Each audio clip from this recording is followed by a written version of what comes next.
যেভাবে সূরা আলিফ লাম মিম সাজদা এবং সূরা মুলুক মানুষকে কবর আযাব থেকে বাঁচাতে সক্ষম, ঠিক সেভাবেই চুগলখড়ি, পেশাব থেকে সতর্ক না থাকা এ আমল দুটি অধিকতর কবর আযাবের কারণ হয়ে দাঁড়ায়। উদ্রাময় রোগে মৃত্যুবরণকারী। হযরত সুলাইমান বিন সুরদ রাদিয়াল্লাহু আনহু বলেন, রাসূল পাক সাল্লাল্লাহু আলাইহি ওয়াসাল্লাম ইরশাদ করেছেন, যাকে তার পেট অর্থাৎ পেটের পীড়া বা উদ্রাময় হত্যা করে তাকে কবর আযাব দেয়া হবে না। পেটের পীড়া কয়েক প্রকার, তার ভেতর থেকে যেটাই কারো মৃত্যুর কারণ হয়ে দাঁড়াক না কেন তার কোনো কবর আযাব হবে না। তার প্রত্যেকটি হাদিসের বিষয়বস্তুর অন্তর্ভুক্ত, যেমন কলেরা, শুল, বেদনা ইত্যাদি। জুমার রাতে বা জুমার দিনে মৃত্যুবরণকারী। হযরত আব্দুল্লাহ বিন আমর রাদিয়াল্লাহু আনহু বর্ণনা করেন, রাসূল পাক সাল্লাল্লাহু আলাইহি ওয়াসাল্লাম ইরশাদ করেছেন, যে মুসলমান জুমার দিন অথবা জুমার রাতে মৃত্যুবরণ করে আল্লাহ পাক তাকে কবরের ফিতনা থেকে রক্ষা করবেন। রমজান মাসে যারা ইন্তেকাল করে। হযরত আনাস বিন মালিক রাদিয়াল্লাহু আনহু বলতেন, একথা নিশ্চিত রমজান মাসে মৃত ব্যক্তিদের উপর থেকে কবর আযাব উঠিয়ে নেওয়া হয়। পীড়িত অবস্থায় যারা মারা যায়। হযরত আবু হুরায়রা রাদিয়াল্লাহু আনহু বর্ণনা করেন, রাসূল পাক সাল্লাল্লাহু আলাইহি ওয়াসাল্লাম ইরশাদ করেছেন, রোগাক্রান্ত অবস্থায় যারা মারা যায় তারা শহীদে মৃত্যুবরণ করে। অথবা তিনি বলেছেন, তাদেরকে কবরের ফিতনা থেকে বাঁচিয়ে দেয়া হয় এবং সকাল সন্ধ্যা তারা বেহেশতের রিজিক পেতে থাকে। মুজাহিদ, সীমান্তরক্ষী ও শহীদ। হযরত মিকদাম বিন মাদি কারিব রাদিয়াল্লাহু আনহু থেকে বর্ণিত, রাসূল পাক সাল্লাল্লাহু আলাইহি ওয়াসাল্লাম ইরশাদ করেছেন, আল্লাহ তাআলার নিকট শহীদদের জন্য ৬টি পুরস্কার রয়েছে, যথা: ১. রক্তের প্রথম ফোঁটা জমিনে পড়ার সাথে সাথেই তাদেরকে ক্ষমা করে দেয়া হয় এবং বেহেশতে তাদের জন্য যে ঠিকানা রয়েছে তা দেখানো হয়। ২. তাদেরকে কবর আযাব থেকে হেফাজত করা হয়। ৩. ভয়ঙ্কর ভীতি থেকে তাদেরকে রক্ষা করা হয়। সিংহায় ফু দেওয়ার সাথে সাথেই সমস্ত মানুষ এই ভীতির শিকার হবে। ৪. তাদের মাথায় সম্মানের এমন মুকুট পরিয়ে দেয়া হবে, যার এক একটি ইয়াকুত পাথর দুনিয়া এবং দুনিয়ার মধ্যবর্তী সকল সম্পদের চেয়েও মূল্যবান। ৫. তাদের এক একজনকে বড় বড় চক্ষু বিশিষ্ট ৭২ জন সঙ্গিনী প্রদান করা হবে। ৬. ৭০ জন আত্মীয় স্বজনের জন্য তাদের এক একজনের সুপারিশ কবুল করা হবে। হযরত সালমান ফারসি রাদিয়াল্লাহু আনহু বর্ণনা করেন, রাসূল পাক সাল্লাল্লাহু আলাইহি ওয়াসাল্লাম ইরশাদ করেছেন, আল্লাহ পাকের পথে ইসলামী রাষ্ট্রের সীমান্ত রক্ষার জন্য একটি রাত ও একটি দিন অতিবাহিত করা, ১ মাস যাবৎ নফল রোজা রাখা এবং ১ মাস যাবৎ দিবারাত্র নফল নামাজে দাঁড়িয়ে থাকার চেয়ে উত্তম। এরূপ সীমান্তরক্ষী যদি ওই অবস্থায় মৃত্যুবরণ করে, তাহলে যে কাজ সে করছিল সে কাজ কিয়ামত পর্যন্ত করার সমান সওয়াব তাকে দেয়া হতে থাকবে। শহীদদের জন্য যে রিজিক জারি থাকবে তাকেও সেই পরিমাণ রিজিক দেয়া হতে থাকবে এবং তাকে কবরে ফিতনা আপতিতকারীদের হাত থেকে তাকে রক্ষা করা হবে। হযরত আবু আইয়ুব রাদিয়াল্লাহু আনহু থেকে বর্ণিত আছে, রাসূল পাক সাল্লাল্লাহু আলাইহি ওয়াসাল্লাম ইরশাদ করেছেন, যে ব্যক্তি দুশমনের সাথে মোকাবেলা করবে এবং দৃঢ়পথ থাকবে, এমনইভাবে শত্রুর হাতে নিহত কিংবা বিজয়ী হবে, তাকে কবরে কোনো ফিতনায় ফেলা হবে না। এক ব্যক্তিকে কবর গ্রহণ করেনি। হযরত আনাস রাদিয়াল্লাহু আনহু থেকে বর্ণিত আছে, এক ব্যক্তি রাসূল পাক সাল্লাল্লাহু আলাইহি সাল্লামের ওহীর লেখক ছিল। সে ইসলাম ত্যাগ করে কাফেরদের সাথে মিলিত হয়। তখন রাসূল পাক সাল্লাল্লাহু আলাইহি সাল্লাম তার জন্য বদদোয়া করলেন, তাকে জমিন অর্থাৎ কবর যেন গ্রহণ না করে। ওই ব্যক্তি যখন মারা গেল, তখন হযরত আবু তালহা রাদিয়াল্লাহু আনহু তার কবরের নিকট উপস্থিত হলেন। তিনি তাকে কবরের বাইরে পড়ে থাকতে দেখে বললেন, তার লাশ বাইরে পড়ে আছে কেন? তারা বলল, আমরা ওই ব্যক্তিকে কয়েকবারই কবরে দাফন করেছি, কিন্তু প্রতিবারই জমিন তাকে বাইরে নিক্ষেপ করেছে, তাই আমরা নিরুপায় হয়ে তাকে বাইরেই রেখে দিয়েছি। কতক ওস্তাদের নিকট আমি এরূপ ঘটনা শুনেছি যে একজন আলেমের কবর কোনো জরুরি কারণবশত খনন করা হয়।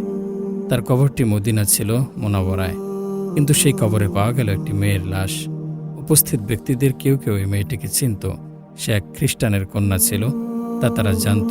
তারা মেয়েটির মা বাবাকে তার খবর জিজ্ঞাসা করল।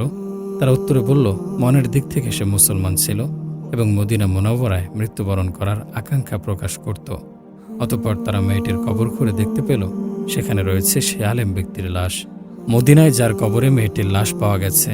অতঃপর ওই আলেম ব্যক্তির স্ত্রীর নিকট তার সম্পর্কে জানতে চাওয়া হলে সে বলল, তিনি বড় নেককার লোক ছিলেন, তবে মাঝে মাঝে বলতেন খ্রিস্টান ধর্মে এ বিষয়টি অত্যন্ত সহজ যে তাদের জন্য স্ত্রী সহবাসের পর গোসল করা জরুরি নয়।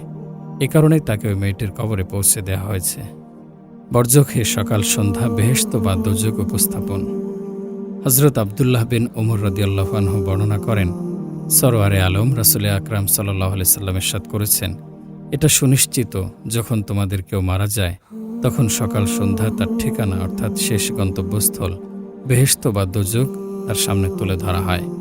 যদি সে বেহেশতি হয় তাহলে সকাল সন্ধ্যায় তার সম্মুখে বেহেশত, আর যদি দোজখী হয় তাহলে দোজখ তুলে ধরা হয়। এভাবে ঠিকানা দেখিয়ে তাকে বলা হয়, এ হচ্ছে তোমার ঠিকানা। অতঃপর তিনি বলেন, কিয়ামতের সেই দিন পর্যন্ত যেদিন আল্লাহ পাক তাকে কবর থেকে উঠাবেন, প্রত্যহ সকাল সন্ধ্যা এভাবেই চলতে থাকবে। রাসূল পাক সাল্লাল্লাহু আলাইহি ওয়াসাল্লামের নিকট উম্মতের আমল উপস্থাপন। হযরত আব্দুল্লাহ বিন মাসউদ রাদিয়াল্লাহু আনহু থেকে বর্ণিত আছে, রাসূল পাক সাল্লাল্লাহু আলাইহি ওয়াসাল্লাম ইরশাদ করেছেন, আমার জীবন তোমাদের জন্য উত্তম এবং আমার মৃত্যু তোমাদের জন্য উত্তম। তোমাদের সমস্ত আমল আমার নিকট পেশ করা হবে। সুতরাং যে ভালো কাজ তোমাদের পক্ষ থেকে আমার নিকট পেশ করা হবে এবং যা আমি দেখব তার জন্য আমি আল্লাহ পাকের প্রশংসা করব, আর যে মন্দ কাজ আমি দেখব যা তোমাদের তরফ থেকে পেশ করা হবে তার জন্য আল্লাহ পাকের নিকট তোমাদের মাগফিরাতের জন্য দোয়া করব। রাসূল পাক সাল্লাল্লাহু আলাইহি ওয়াসাল্লামের রওজা শরীফের কাছে থেকে যে দরুদ ও সালাম পেশ করা হয় তা তিনি স্বয়ং শ্রবণ করেন, আর দূর থেকে যে দরুদ ও সালাম পাঠানো হয় তা ফেরেশতারা তার নিকট পৌঁছে দেন। হযরত আবু হুরায়রা রাদিয়াল্লাহু আনহু থেকে বর্ণিত, রাসূল পাক সাল্লাল্লাহু আলাইহি ওয়াসাল্লাম ইরশাদ করেছেন, যে কেউই আমার কবরের কাছে বসে আমার প্রতি দরুদ পড়বে আমি তার সরাসরি শুনতে পাব, আর যে কেউ দূরে বসে আমার উদ্দেশ্যে দরুদ পড়বে তা আমার নিকট পৌঁছে দেয়া হবে। হযরত আব্দুল্লাহ বিন মাসউদ রাদিয়াল্লাহু আনহু থেকে বর্ণিত আছে, রাসূল পাক সাল্লাল্লাহু আলাইহি ওয়াসাল্লাম ইরশাদ করেছেন, নিশ্চয়ই আল্লাহ পাকের এমন অনেক ফেরেশতা রয়েছে যারা সমগ্র জগতে ঘোরাফেরা করতে থাকে এবং আমার উম্মতের দরুদ ও সালাম আমার নিকট পৌঁছে দেয়। দুনিয়ার নিয়ম হচ্ছে উপস্থিত ব্যক্তিগণ সামনাসামনি হয়ে সালাম করে থাকে, আর যারা দূরে অবস্থান করে তারা ডাকযোগে কিংবা লোক মারফত সালাম পৌঁছিয়ে থাকে। আল্লাহ রাব্বুল আলামিন অনুগ্রহ করে এ ধারা জারি রেখেছেন যে যে মুসলমান তার প্রিয় নবীর উদ্দেশ্যে দূর থেকে সালাম পাঠাবে তা তিনি ফেরেশতাদের মাধ্যমে তার নিকট পৌঁছিয়ে থাকেন। এ হাদিসসমূহের মাধ্যমে একথা সুস্পষ্ট হয়ে উঠেছে যে বর্জখে অর্থাৎ কবর জগতে অবস্থান করা সত্ত্বেও উম্মতের সাথে রাসূল পাক সাল্লাল্লাহু আলাইহি সাল্লামের সম্পর্ক বর্তমান এবং আল্লাহ পাক অনুগ্রহ করে এ উম্মতকে এরূপ মর্যাদা দিয়েছেন। তিনি ফেরেশতাদেরকে মহান দায়িত্ব অর্পণ করেছেন যে তারা উম্মতের সালাম সরওয়ারে কায়নাত রাসূল পাক সাল্লাল্লাহু আলাইহি সাল্লামের খেদমতে পৌঁছে দেবে। এই হাদিসসমূহের মাধ্যমে একথা অবগত হওয়া যায় যে আম্বিয়ায়ে কেরাম আলাইহিস সালাম তাদের কবরে যদিও জীবিত কিন্তু সর্বত্র হাজির নাজির নন, আর তারা দূরের কোনো কথা শ্রবণ করেন না। যখন আম্বিয়া আলাইহিস সালামের ক্ষেত্রে একথা সুপ্রমাণিত যে তারা সর্বস্থানে হাজির নাজির নন এবং সমস্ত আওয়াজ শ্রবণও করেন না, তখন আল্লাহ তাআলার ওলিদের ব্যাপারে এরূপ ধারণা করা সম্পূর্ণরূপেই ভুল এবং বেদাত, যারা রাসূল পাক সাল্লাল্লাহু আলাইহি সাল্লামের সাহাবীদের চেয়েও কম মর্যাদার অধিকারী। আম্বিয়ায়ে কেরামের কবর জীবন।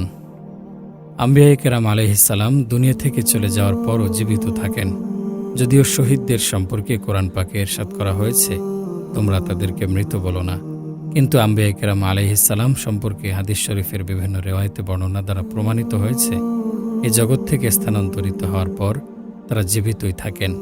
সুপ্রসিদ্ধ হাদিস বিশারদ আল্লামা বাইহাকি রহমতুল্লাহি আলাইহি এবং বিখ্যাত লেখক আল্লামা সৈয়দী রহমতুল্লাহি আলাইহি এ বিষয় সম্পর্কে পৃথক পৃথক গ্রন্থ রচনা করেছেন এবং কবরে আম্বিয়ায়ে কেরামের জীবিত থাকা প্রমাণ করেছেন। আল্লামা সৈয়দী রহমতুল্লাহি আলাইহি তার ফতোয়ায় লিখেছেন, রাসূল পাক সাল্লাল্লাহু আলাইহি সাল্লাম এবং অন্যান্য সমস্ত নবী রাসূলের কবরে যথারীতি জীবিত থাকার অকাট্য দলিল আমাদের নিকট আছে এবং এ সম্পর্কে বহু হাদিসই তাওয়াতুরের পর্যায়ে উপনীত হয়েছে। ইমাম কুরতুবী রহমতুল্লাহি আলাইহি তার তাজকিরা নামক গ্রন্থে বলেছেন, আম্বিয়া আলাইহিস সালামের মৃত্যুর সার কথা হলো তাদেরকে আমাদের দৃষ্টি থেকে আড়াল রাখা হয়েছে এবং তাদের অবস্থা আমাদের তুলনায় এমন যেমন আমাদের তুলনায় ফেরেশতাদের অবস্থা। ফেরেশতারা অবশ্যই আছেন, অথচ তারা আমাদের ন্যায় নন, তাদেরকে আমরা দেখতে পাই না। মুহাদ্দিস বাইহাকি রহমতুল্লাহি আলাইহি বলেন, আম্বিয়ায়ে কেরামের রূহ কবজ করার পরে পুনরায় তা ফিরিয়ে দেয়া হয়েছে, তাই তারা আল্লাহ পাকের দরবারে শহীদগণের মতোই জীবিত।